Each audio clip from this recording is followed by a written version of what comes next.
Grabatzen ari garen unean, arratsaldeko 7:08 diren honetan, gaur Eibarko astelenan, Altuna hirugarrenak eta Martijak Artola eta Imazen aurka jokatu duten binakako txapelketa nagusiko finalerdietako ligaxkako hirugarren jardunaldiko bigarren norgehiagokaren analisia egingo dugu. Norgehiagoka erabakigarria zen, norgehiagoka klasikoa, irabazten zuenak finala jokatuko zuen 2024ko martxoaren 31an Iruñeko Nafarroa Arena pilotalekuan Peio Etxeberria eta Zabaletaren aurka, eta galtzen zuenak berriz txapelketa eder bat eginda ere etxerako bidea hartu behar zuen eta txapelketari agur esan.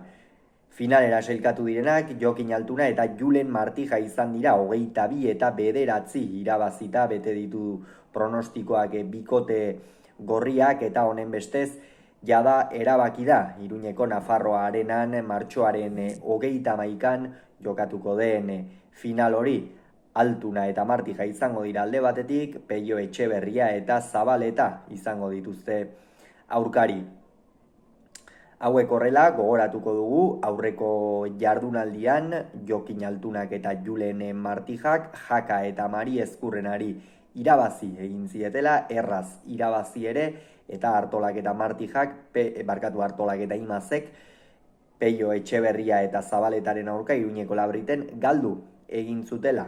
Beraz, gaurkoa esan dugun bezala norgehiagoka erabakigarria zen, eta izen bat beste guztien gainetik ipini behar da, eta hori Jokin Altunarena da.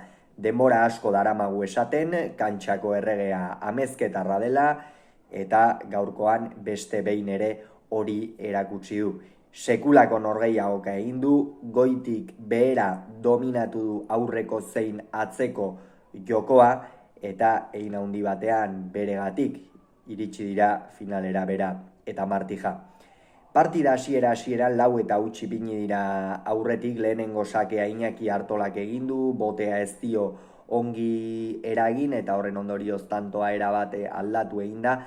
Gainera gozak aitzikusi ditugu hasiera horretan bai Iñaki Artola eta bai Ander Imaz, eta 4-0 horretara arte benetan gainetik pasa zaizkie Altuna eta Martija. Gerora ere Jokin Altunaren jokoan jada ikusi dugu zertara zetorren, hau da, sekulako hormabikoa egin du alde batetik boleaz, eta gero ezkerrairearen bitartez milimetrikoki amaitu du beste tanto bat, sekulako bi tanto egin ditu, eta Jokin Altuna horrela dagoenean oso zaila, ia ezinezkoa esan dezakegu da berari irabaztea. Gero Artolak tanto on bat egin du, behingoz pilota bate luzatu du, eta Martijak oso behartuta boleaz ezin izan du eraman, baina gerora Jokin Altunak errege izaten jarraitu du. Iñaki Artola oso deseroso, Ander Imaz ematen bai, baina beste partidetan baino gehiago galtzen ere bai, eta Jokin Altunaren erakustaldiaz gain gorriek irabazteko beste faktorea horixe izan da. Imazek azken hilabeteetan baino pilota gehixeago galdu duela, lotuago ikusi du Oiartzuarra gaurkoan, esan du gainera Martijak partida hasieran dominatu ere egin duela, gerora askoz ere gehiago zuzendu da, baina oso deseroso ikusi ditu urdinak eta oso eroso kantxangorriak. Horren ondorioz, 12-4 aurreratu dira, eta berdin jarraitu du, lehengo lepotik jarraitu du norgehiagokak. Artolak eta Imazek tanto batzuk egin dituzte, behar bada esan daiteke Artolak bigarren zatian inspirazio handixeagoa eduki duela, eta pilotari ematen zioten, fresko zeuden Artola eta Imaz, baina batetik Martijak atzetikan iaia ezinezkoak ziruditen pilotak ere eraman egin ditu, eta gero Altunak aurrean aukera zuenean jokoa erabat nahasten zuen, eta urdinak ere esango nuke desesperazio puntu horretara iritsi direla.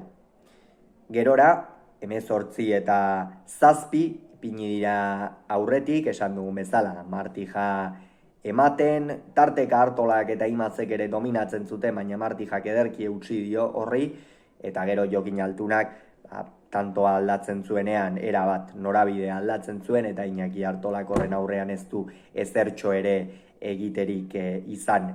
Gerora beste 18 eta 7 horren ostean beste pare bat tanto egin dituzte, baina jada erabat partidatik irten da zeuden Artola eta Imaz, Altuna gustatzen ari zen, sekulako tantoak amaitzen, beste behin ere partidaren fase horretan, eta azkenerako 22 eta 9 amaitu da, eta Altunak eta Martijak euren bigarren finala jokatuko dute, gogoratuko dugu, aurretikan 2021 urtean eurak izan zirela txapeldun, markatu 2022 urtean, eurak izan ziren txapeldun, Altuna 3. eta Julen Martija finalean Laso eta Imazi irabazi ostean, eta aurten beste aukera bat izango dute, kasu honetan aurkariak Peio Etxeberria eta Jose Javier Zabaleta izango dituzte.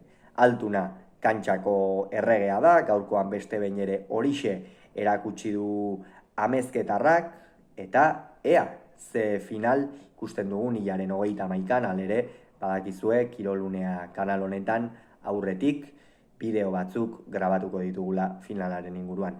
Hauxe beraz, esan beharreko guztia, hurrengoan gehiago izango duzue, bitartean on izan, agur.